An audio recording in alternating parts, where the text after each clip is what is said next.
Matondo. Ezali ngai wa bino ya Kiyedi, épouse Ekumani Mama Daniel. Na lisusu liboso na bino na mokona lelo lokola momesano poto continuer suite ya matea na biso ya réveil spirituel de la femme de l'Afrique centrale. Lelo tozali vendredi 18 du 12 2015. Bao nyonso bazolanda ya Kiyedi na site Ekumani Lumière, boyeba ete bozali en direct. Avant toute chose, je tiens à remercier les Très-Hauts pour l'aide de sa force. Je salue mon mari Ekumani et je salue toutes les femmes de l'Afrique centrale. Bandeko na ngai lelo to kosolola comme prévu sur les conséquences des démons et des fantômes sur les grands ensembles. Liwane ezali thème na biso to bandaki il y a 2 semaines. Kasi la semaine passée, il y a 2 semaines, à Solag Nabino sur les conséquences des fantômes. Lelo na oswa Nabino sur les conséquences des démons dans les grands ensembles. Na Kopé Sabino d'abord rappelle, il y a sens, il y a mission, il y a réveil spirituel de la femme de l'Afrique centrale. Sens, il y a mission où ils allaient que toutes les femmes de l'Afrique centrale, se poser la question existentielle. Et que les femmes nyonso ya Afrique centrale bakoma ba femme ya bonne volonté. Pe lisusu ba femme nyonso ya Afrique centrale bayeba qui est le fils de l'homme. Pe na kopesa bino ba annonce ya site Ekumani Lumière. Émission oyo nazali kosala lelo et kozala en boucle à partir ya minuit déjà. Donc lobby déjà samedi 19 du 12 2015 beaucoup ki kolanda yango déjà.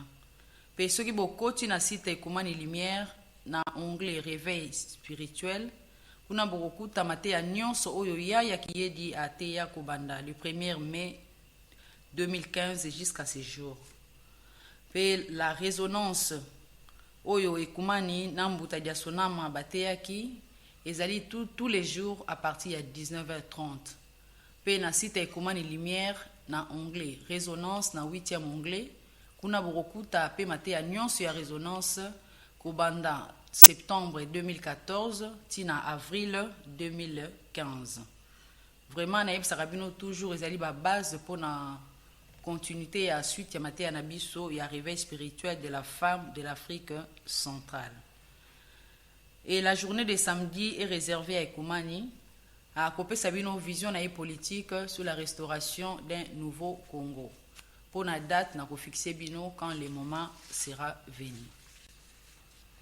Bandeko na ngai, ndenge na yebisi bino lelo ke thème na biso ezali les conséquences des démons dans les grands ensembles, les égrégores démons, c'est-à-dire au niveau de la nation. Et il y a 2 semaines à Solaki na bino sur les conséquences des fantômes dans les grands ensembles, la notion des égrégores fantômes. Mais avant cela, je vais d'abord vous faire une exhortation sur le pourquoi nazali kosolola na bino na sujet ya ba démon pe ba fantôme. Ba égrégore oyo ya ba démon na ba fantôme. To pe ba œuvre na ba conséquences ya ba démon pe ba fantôme pendant plusieurs semaines oyo. Bandeko na nga ezali pona ko effrayer bino te. Tozali ko vivre awa na matière danse lourde biso moko na mitema na makanisi na biso ya mabe. Et comme bozali tozali biso nyonso awa na matière danse lourde na libre arbitre en tant que ba esprit na libre arbitre na biso zali na choix ya ko poser ba acte ba parole pe ba pensée ya malamu to ya mabe. Tozali ko produire consciemment ba fantôme pe ba démon na ba action na ba réaction na biso contre na ba réaction na biso contre batu nyonso toza ko vivre na matière danse lourde. Alors voilà pourquoi bandeko na ngai du fait que toza ko vivre na matière danse lourde awa ba mingi pe ba koma na bango lié à la matière. Et yango connaissance oyo ya fils de l'homme sur les fantômes et les démons pe ba conséquence na yango ezali pona ko aider bino ya kozwa boyebi exact pour ne pas dire que bozanga ki connaissance yango wana boproduzaki badémon, yango wana boproduzaki bafantôme, mpe yango wana bovivaki baconséquence nyonso oyo ya mabe. Mpe lisusu connaissance oyo ekopermettre bino mpe boexercer votre libre choix soki bolingi kochoisir chemin ya lumière to mpe chemin ya ténèbre. À savoir aussi que lokola bozali kozwa connaissance oyo, soki malgré cela bochoisir na bino kaka na chemin ya production ya démon na fantôme, boyeba que loi ya réciprocité des effets, choc en retour existe. C'est-à-dire que ce que l'homme sème, il les moissonne. Et car les lois spirituelles sont immuables, pe oko moissonner nyonso ya ko produire au centuple bandeko nanga.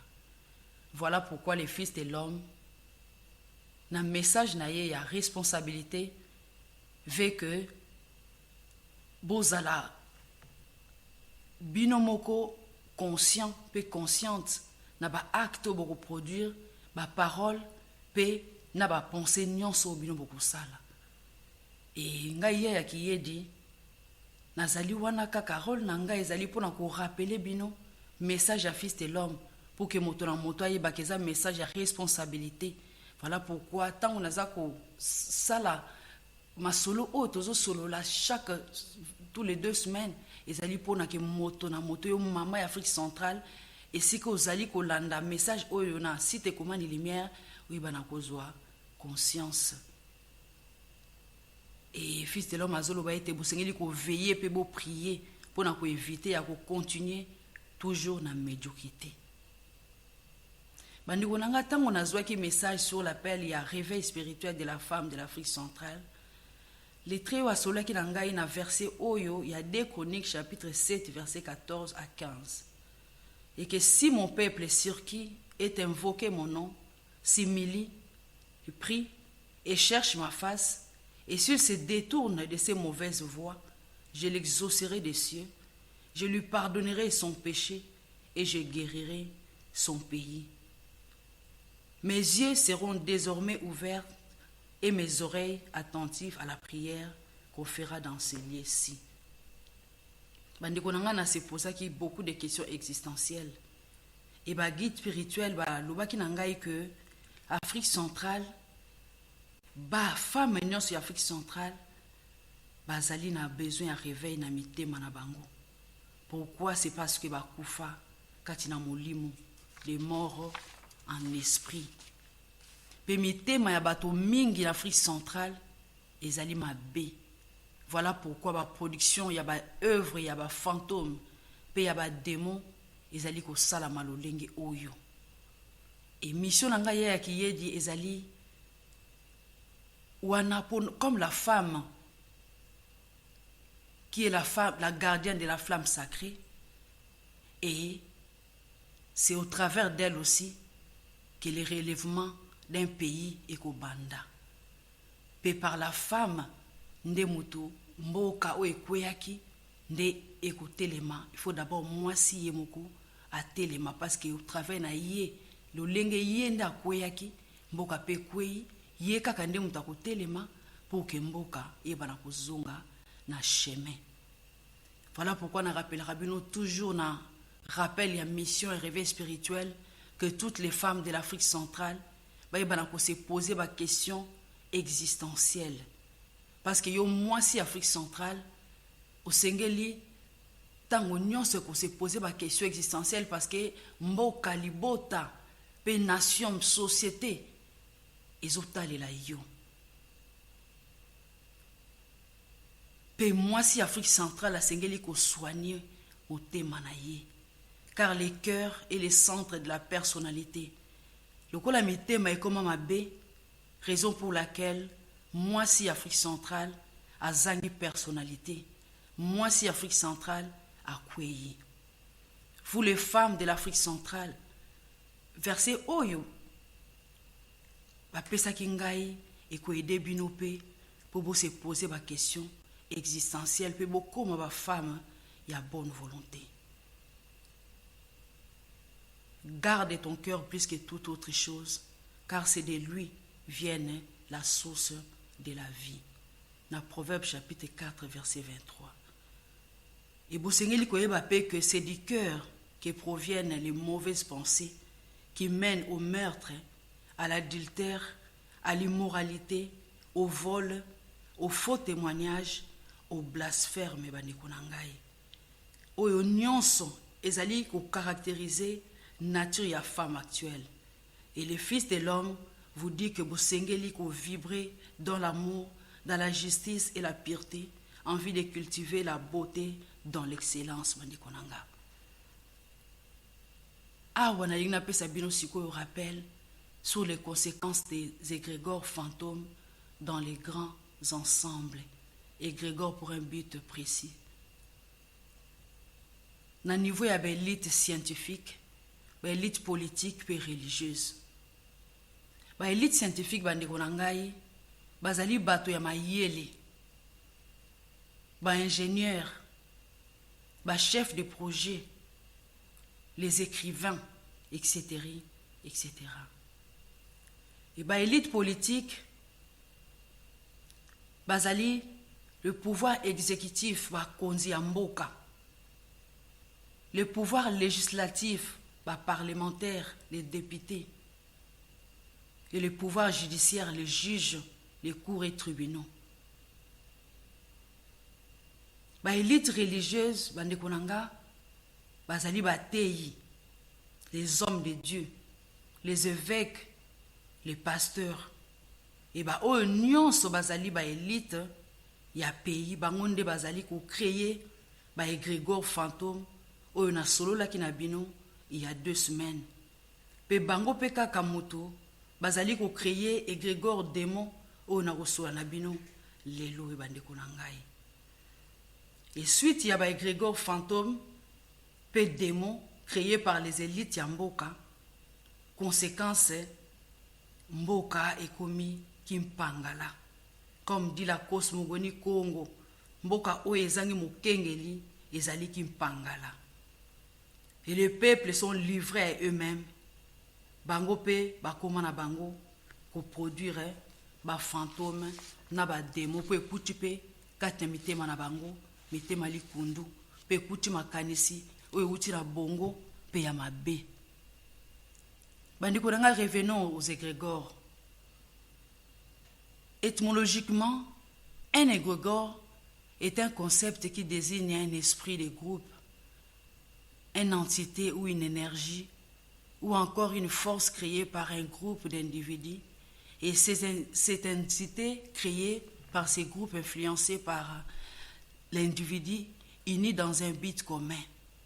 Et cette force vivante, cette entité, fonctionnerait alors comme une entité autonome. On appelle égrégore l'ensemble des énergies cumulées de plusieurs personnes vers un but ou une croyance définie par eux. Il s'agit donc comme un accumulateur d'une énergie possédant ses propres caractéristiques et motivé par la loi ou la concentration de plusieurs personnes à la fois. En d'autres termes, l'égrégore est un être ou une force créée par la pensée matérielle ou du cœur des gens qui ont un but commun. Et la vivacité d'un égrégore plutôt, dépend du nombre de personnes y participant, mais aussi de l'énergie apportée par chacun ainsi que le temps passé à l'activité. Bandeko na ngai, awa bosengeli koyeba que tango égrégore eza créé, makasi na yango, vivacité na yango ezo dépendre na bato, nombre ya bato basangani, pe énergie oyo batieli likanisi yango, na temps oyo pe bapase mpo na activité yango nde epesaka yango makasi. Et la concentration des personnes réunies dans un même but ou dans une même croyance, avec les mêmes pensées intenses, crée un égrégore qui se constitue, se développe, s'amplifie et devient actif. Pe concentration ya ba personne tant ba sangani na likanisi moko na croyance moko pe na ba pensée moko ba sangisi yango komi makasi ezo créer un égrégore ya makasi lisusu ezozala lisusu makasi mpo yebana kosala befe.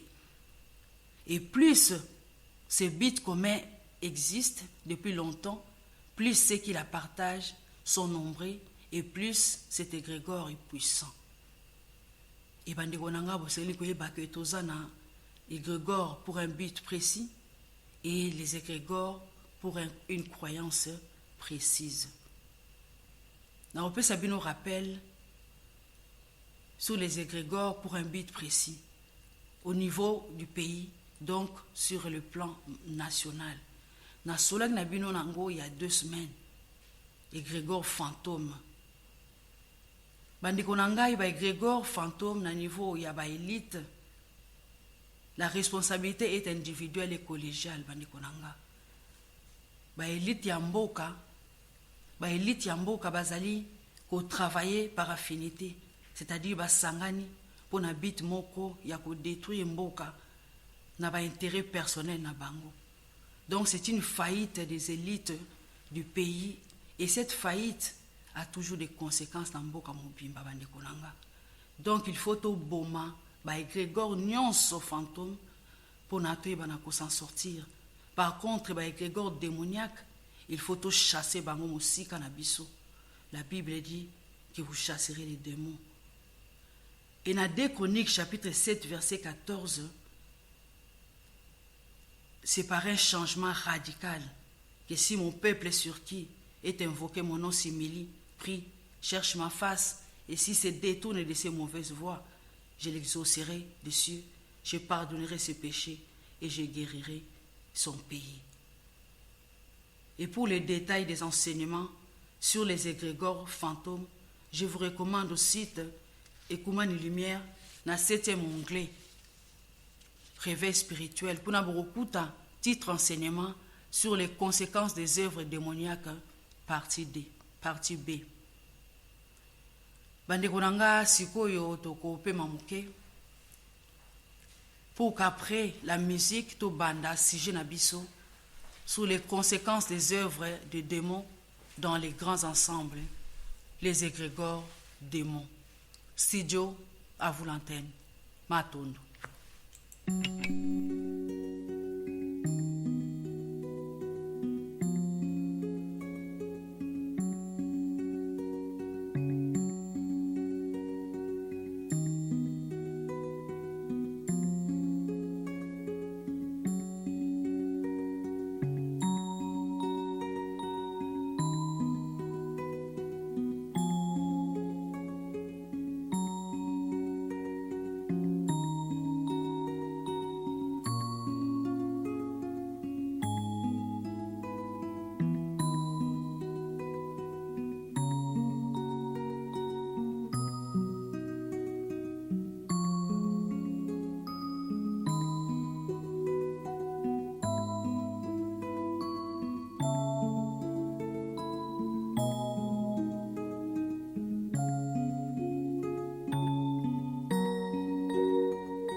Matondo.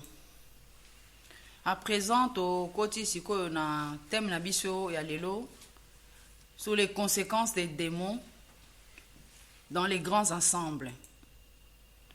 Bandeko na ngai ba o nyonso bazali kolanda ya kiyedi na site Ekumani Lumière lelo vendredi 18 du 12 2015 boyeba ete bozali en direct. Les égrégores démons pour un but précis. Pour une meilleure compréhension, on a détaillé 7 points. Premier point, quand l'élite est corrompue et qu'on s'est manifesté dans le pillage des richesses, toute la richesse que Dieu a donnée pour ces pays et qu'on a pillé, la richesse matérielle, richesse mentale et richesse spirituelle. Et à ce niveau déjà, il y a une influence démoniaque na kati ya mboka bandeko na ngai. Pillage na richesse ya mboka. Okomona un responsable d'une entreprise, azali na comptable na ye, et le comptable raisonne na mama na ndako, que mama tourne na mbongo ya entreprise, bongo to rembourser yango après avoir obtenu le plus-value, ou ezali bénéfice. Bota la raisonnement, ezali triste. Pe okomona mama pe de son côté a utilisé pe capital yango et finalement a sali moins value, a sali perte et moyen ya ko rembourser l'entreprise ezali sous-sauté faillite na niveau ya mboka. Botala ndenge nini petit à petit moto na domaine na ye ko banda na niveau ya belite eketi na bandako pe mboka eza kokende kaka toujours na chute. Et deuxième point, viol massif, meurtre, viol physiquement, viol mentalement, viol spirituellement. Viol physiquement à niveau ya ba maman corporellement. Et viol mentalement, copier kaka par imposition tout peut volontairement, originalité zanangote mental et béba. Pe viol spirituellement, ezali évangile ya ba paya. Manipulation, même na message à maître Yoshua. Bandeko nanga, violer quelqu'un, c'est entrer dans son intimité sans son consentement. C'est-à-dire au sali na ndenge na yo lingi, physiquement, mentalement, et spirituellement. Et violer quelqu'un à niveau ya ba pensée, ba élite bazali ko empêcher ba peuple bazala na ba pensée na bango moko, ba pensée originale. Originalité ezali sous-sauté. Et na kopesa exemple ya christianisme, ezali violation ya ba pensée mentale ya ba peuple nyonso ya Afrique centrale par les élites spirituelles. Et bato na mboka mobimba bakomi soumis na oppression mentale bandeko na ngai. Et conséquence de quoi? Na troisième point, bakoti na guerre civile, biso na biso, baluba na bangala, bamongo na batetela. Mentalement, physiquement et spirituellement. Ko traumatiser même ma bala, y a ba diversité, y a ba race, que moluba bala ni na mongala. Tellement guerre civile et salami entre biso na biso, traumatisme et continue même na libala wana. Ba divorce même et koti parce que mongala na moluba ba koyi ko vendre ensemble été. Conséquence bana ba telengani, bana ba koyi ko subir médiocrité. Ya ba élite parce que l'élite spirituelle va décider, l'élite yamboka va décider. Et spirituellement bandeko na ngai, même bokoko ya biso ba yindo ekomi ko bundisama na ba chrétien, na ba musulman, etc. etc. Nyonso eza kolakisa ndenge nini guerre civile ekoti na mboka. Et chacun cherche à se défendre. Chacun cherche à défendre ses croyances. Et il y a une séparation na ba croyance conséquence ememi kindoki ememi la sorcellerie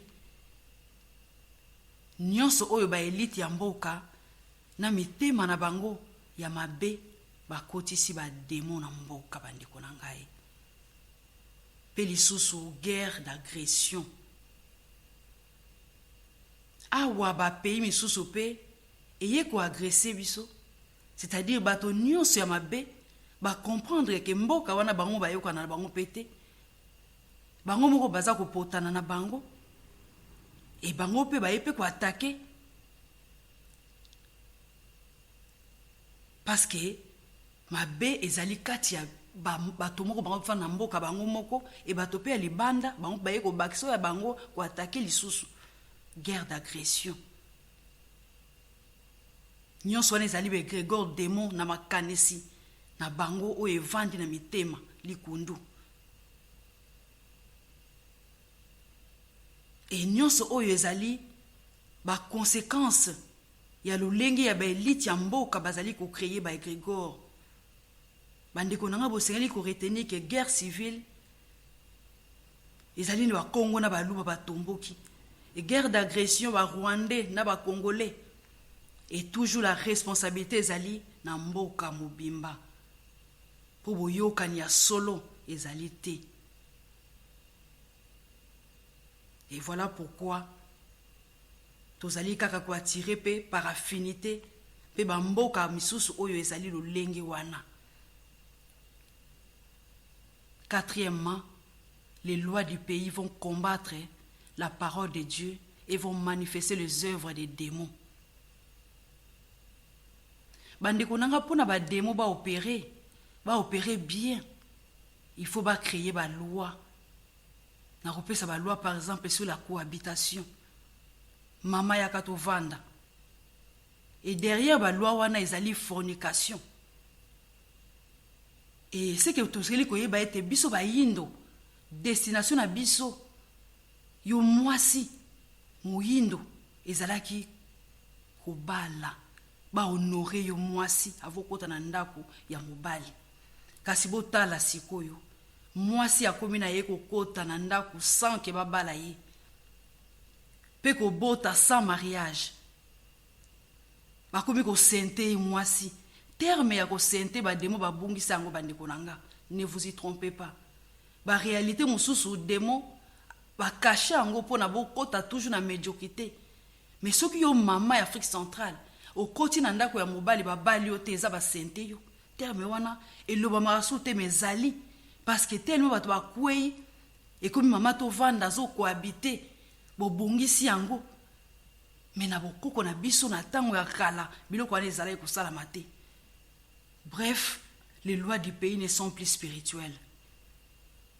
Ba démon bazali ko opérer pour que même bana oyo baza ko bota mana ba fornication bazala contrôler na ba démon.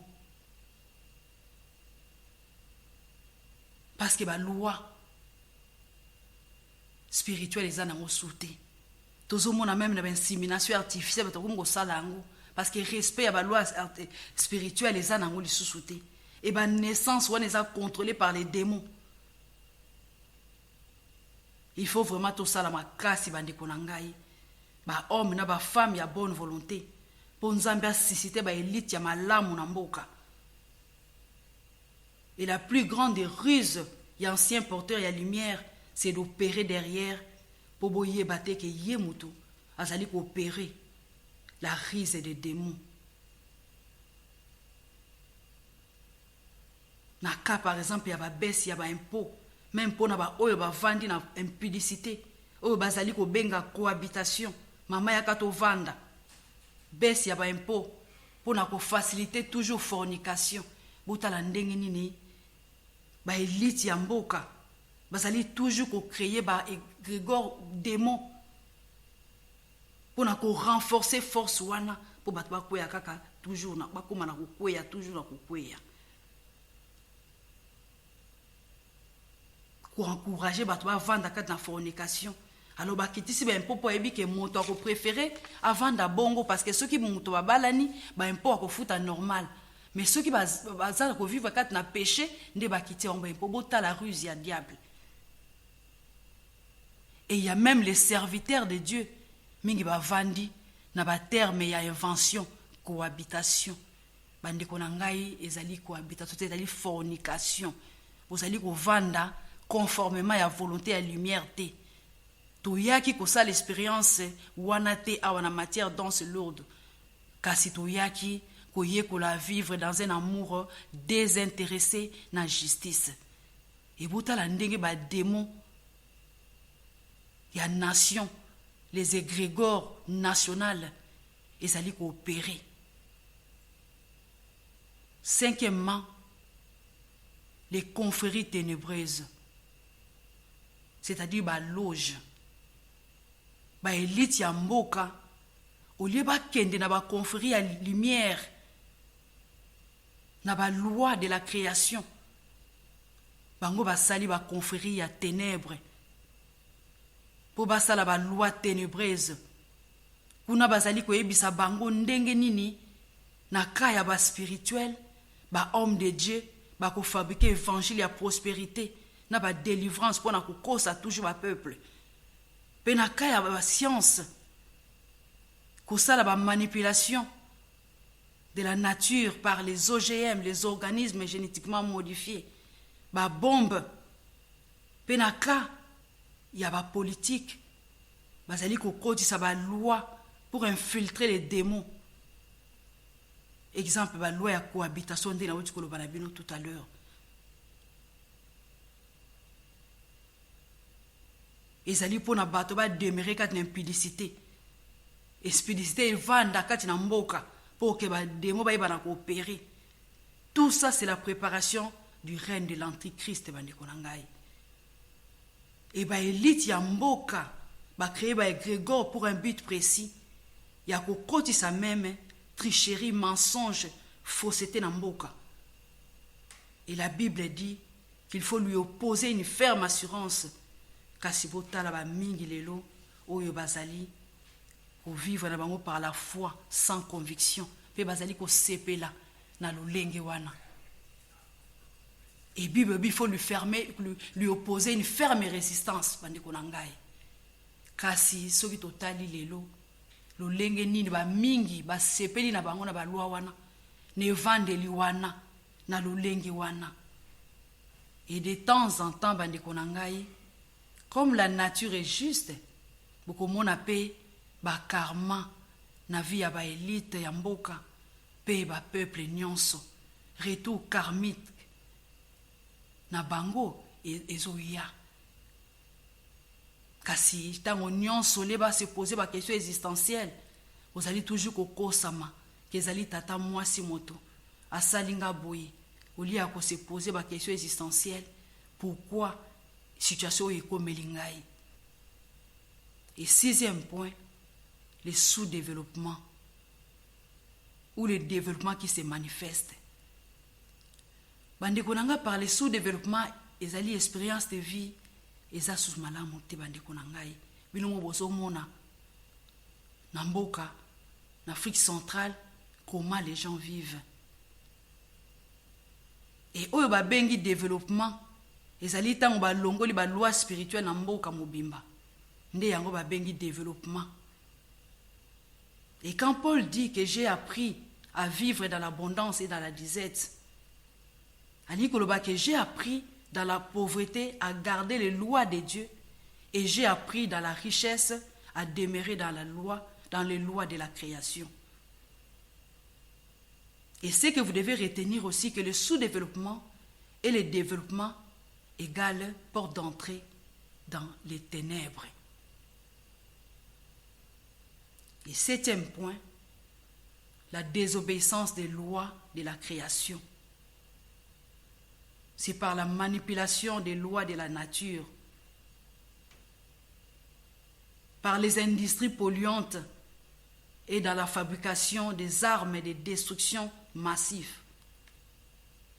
Bandeko nanga ba arme wana nyonso po boboma nani boya na mokili oyo kaka pona ko bunda ko boma, au lieu d'être de la mauvaise volonté bozala bato ya bonne volonté. C'est ça le but oyo boyelaki sur terre. Au lieu de produire la lumière sur terre, vous allez produire les ténèbres sur terre. Botala déchéance bandeko na ngai. Pe ba maladie démoniaque. Kobwakela bato ba mbasu ekomi nango na mboka, ekomi nango habitude. Ba coutume ancestieuse. Avant mwana ya mwasi abima libanda, papa na ye moko mutu akoviole nano liboso. Botala ndenge nini mboka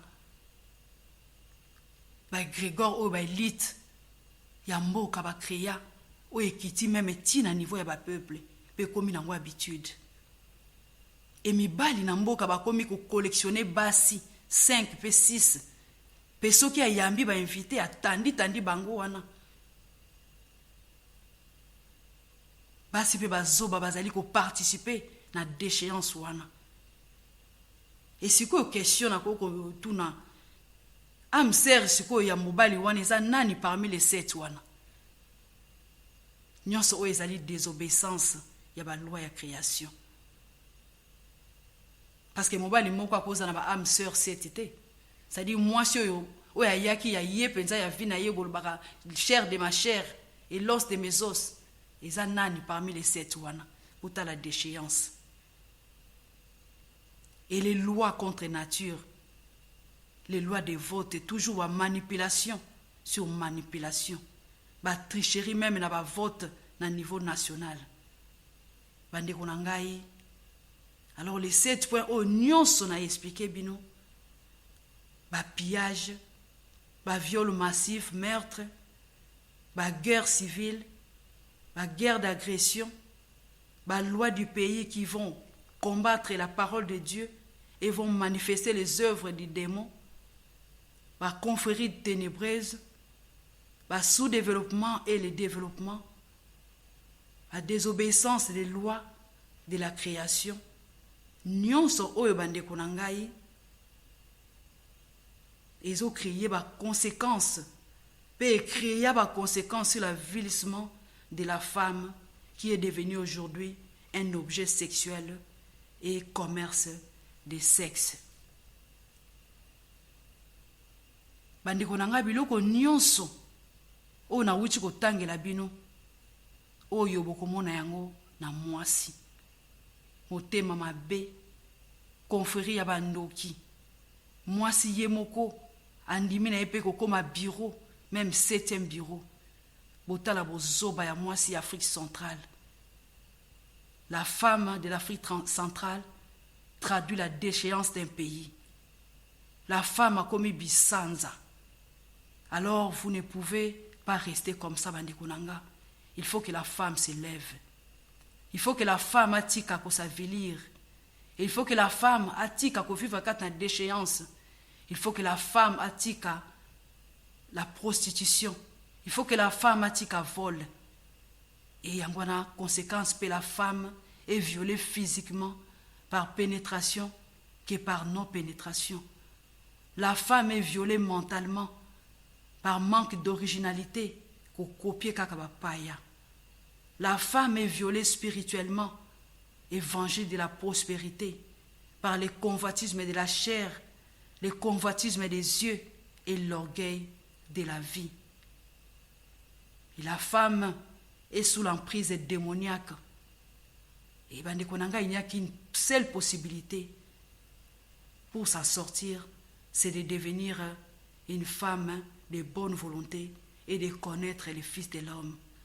À savoir aussi qu'une femme oyo akozwa conscience na façon na ye ya kolobela, na elateli na ye, na façon ya ko vivre dans la société, bandekonanga ye, bato ya liboso o bako combattre ye et kozala kaka ba femme parce que ba femme ba koi tellement et ceux qui moi si moko alobi azwa conscience kaka ba femme kaka bango moko bako combattre ye.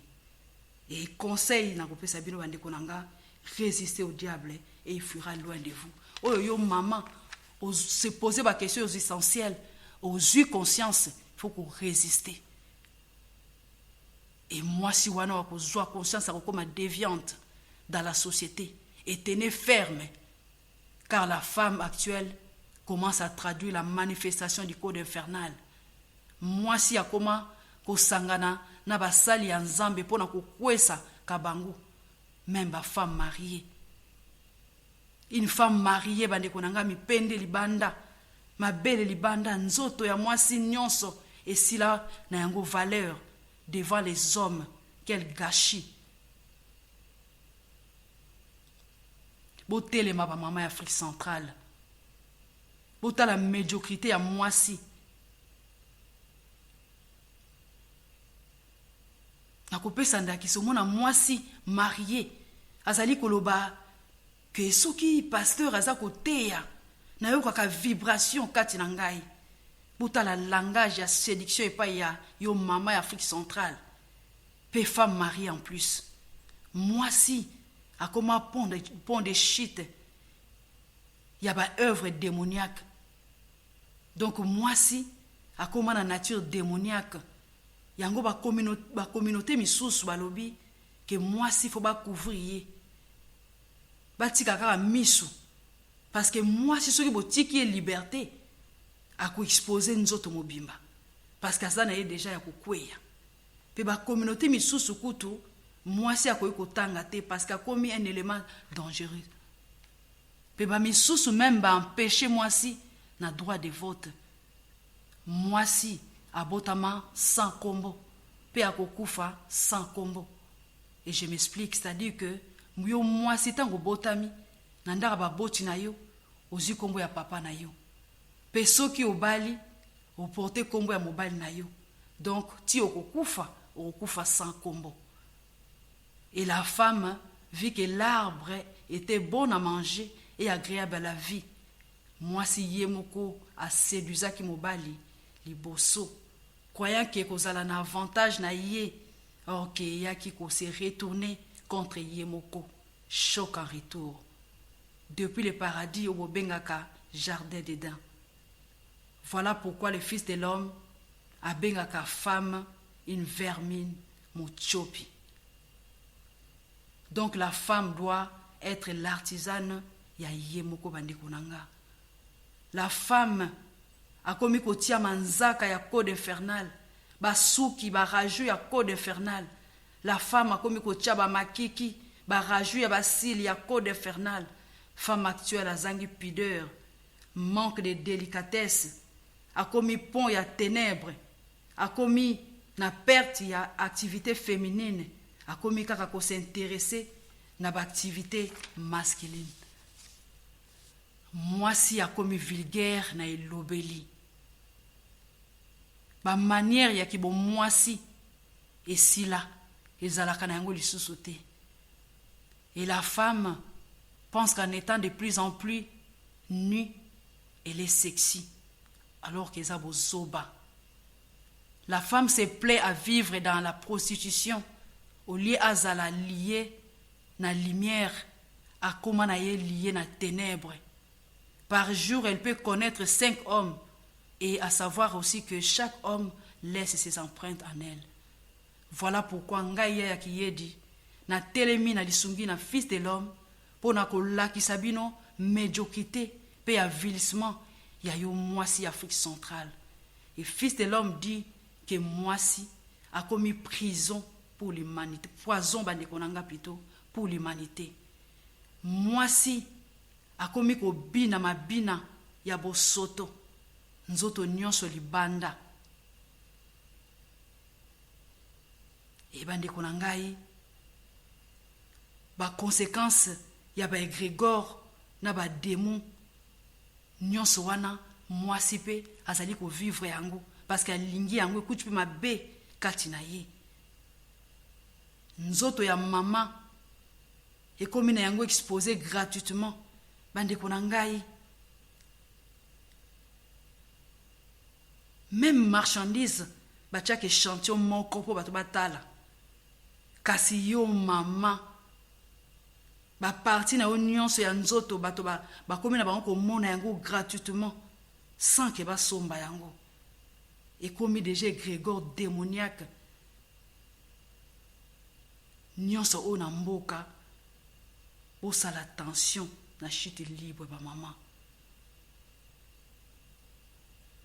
Bandeko na ngai awa nauti kosola na bino na baégrégore démon na niveau ya nation peut et détruire mwasi na ba conséquences. Et le prochain enseignement na kosola na bino sur les égrégores pont de lumière vers le royaume spirituel, donc les égrégores des croyances religieuses, les noms de Dieu.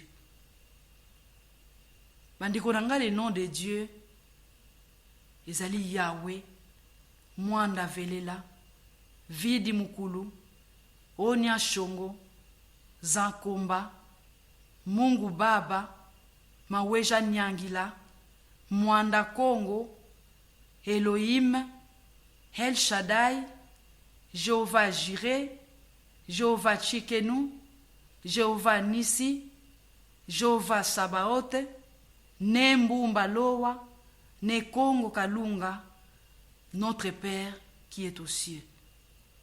Et nyonso oyo ezali ba pont de lumière met au bebisa yango. Bandeko nanga bosengeli koyeba que un nom ezali déjà kolakisa finitude, c'est-à-dire quelque chose oyo ezanga non ezali infini comme le nom de Dieu. Le nom est un emballage qui contient une essence, une signification. Or, Dieu est en dehors de la finitude. Donc, les noms, ce sont des égrégores. Likanisi oyo va crier chacun selon langue na bango. Bandeko na ngai, pour résumer, je vous ai fait une exhortation sur 2 Chroniques chapitre 7, versets 14 à 15. Je vous ai fait un rappel sur les égrégores fantômes au niveau de la nation. Je vous ai parlé en long et en large de la conséquence il y a des égrégores démons dans une nation ou grands ensembles, avec comme pont de chute la femme. Et je vous ai annoncé que prochainement, nous allons voir les égrégores pont de lumière vers le royaume spirituel, les noms de Dieu. Penakope Sabino rappelle, il y a mission, il y a réveil spirituel. Ezali que les femmes de l'Afrique centrale vont se poser des questions existentielles. Bandeko nanga bouti komona ndenge mwasi akomi ko traduire la déchéance d'un pays. Pendenge mwasi akomi bisanza. Mwasi akoma vermine, ver de terre. Lelo oyo yonde konangai mwasi. Oyo mateya ya fils de l'homme. Outi ko yoka yango lelo. Yeba ke tozali lisusu na temps ya distraction te. Occasion oyo pesa milio lelo yo mama ya Afrique centrale. Lobi yo kozo yango lisusu te. Car tozali déjà en plein jugement. Kozelate yo mama jugement et détruire yo au point que yo koma na dépersonnalisation awakaka na matière dense lourde pour oya kozwa conscience. Tango bandi ko vivre déjà ba signe o nyonso na wuti kolobela bino sur la femme de l'Afrique centrale. Yeba lelo oyo que jugement et si ekoti na ndako na yo pe na bomoi na yo. Kasi na libre arbitre na yo o se poser ma question existentielle.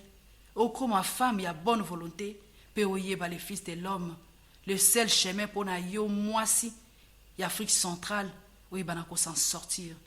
Sinon kozala damé après les règnes de 1000 ans, règne de paix sur terre. Bandeko nanga na kopesa bino ba annonce ya site ekomani lumière. Que mission oyo ya na uti ko sala lelo et ko sala en boucle à partir à minuit déjà. Vous occupez au kende na site ekomani lumière na anglais réveil spirituel. Beaucoup de enseignements nyonso oya ya qui est dit à Théa depuis le 1er mai 2015 jusqu'à ce jour. Et la résonance oyo ekumani na mbuta dia sonama bateyaki depuis septembre 2014 jusqu'à avril 2015 ezali mpe na site ekomani lumière mpe lisusu chaque jour à partir de 19h30 bokoki mpe kosuivre résonance na site ekomani lumière ezali babase mpo na bino bamama ndenge nayebisaka bino toujours mpo na kocontinue mateya na biso ya réveil spirituel de la femme de l'Afrique centrale. Et la journée de samedi est réservée à Ekumani, à kopesa bino vision et politique sur la restauration d'un nouveau Congo. Bandeko na ngai na suki wana. Émission prochaine, dans 2 semaines, comme d'habitude, le vendredi 30 du 12 2015. Et que la dernière émission de l'année, et que la consacrer à égrégore pont de lumière vers les royaumes spirituels, donc les égrégores des royaumes religieuses, les noms de Dieu. Je remercie les Très-Hauts pour l'aide de sa force du début à la fin de cette émission. Je remercie mon mari Ekumani et je remercie toutes les femmes de l'Afrique centrale pour votre attention et votre disponibilité. Que les Très-Hauts vous gardent. Matondo.